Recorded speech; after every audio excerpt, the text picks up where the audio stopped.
So here's where we left off last time, the model and then our implementation. We've done one change, and that is over here, we added an interest. We made interest a variable. So if we look in here, you'll find that the 1.04 has been replaced with 1 plus int, and int is the interest rate. So we can change the interest rate and see what happens in our model. But this is the numbers that we had with the erroneous model. So what we've said is that we need to really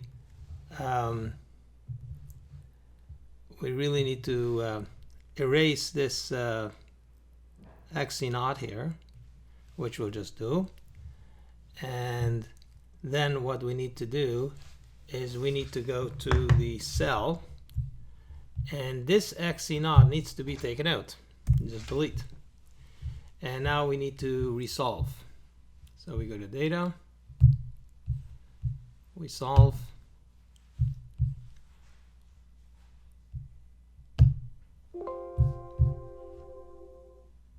and let's see what happens. Okay, so now what it is doing, it is not investing anything in B, it's only investing in A, which makes some sense because the return, the coefficient of XA is larger than the coefficient of XB.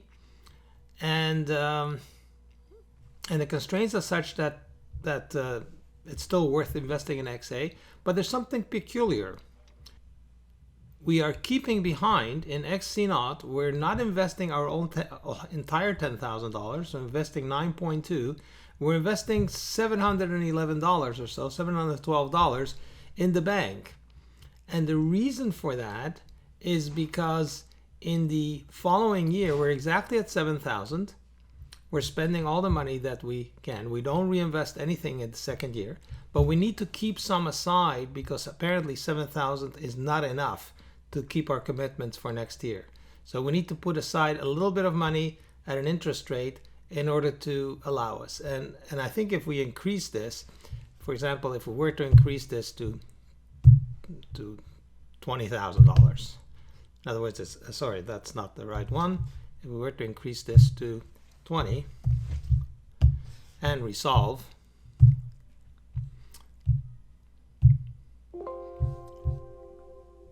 we'd see that now we don't have to keep anything back. We can put it all into XA and not have any worries. So we go back to this being 7, and we can resolve again.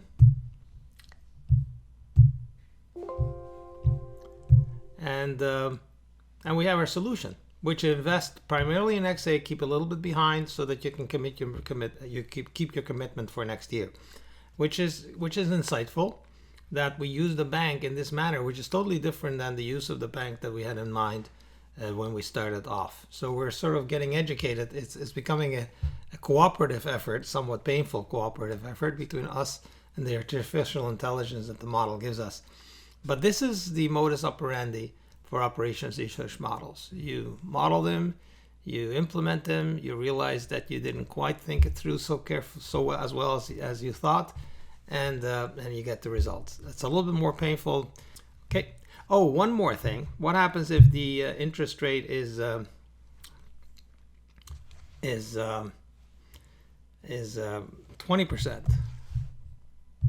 I guess we would say 0.2,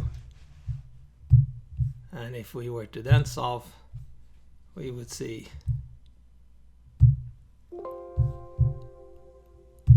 that now we're going to put our money in the bank, and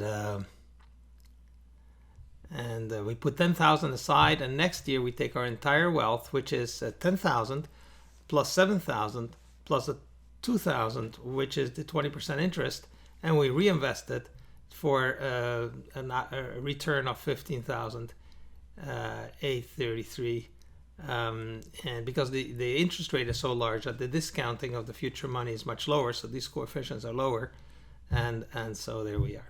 Okay, there you go. You can play around with this model some more. See you.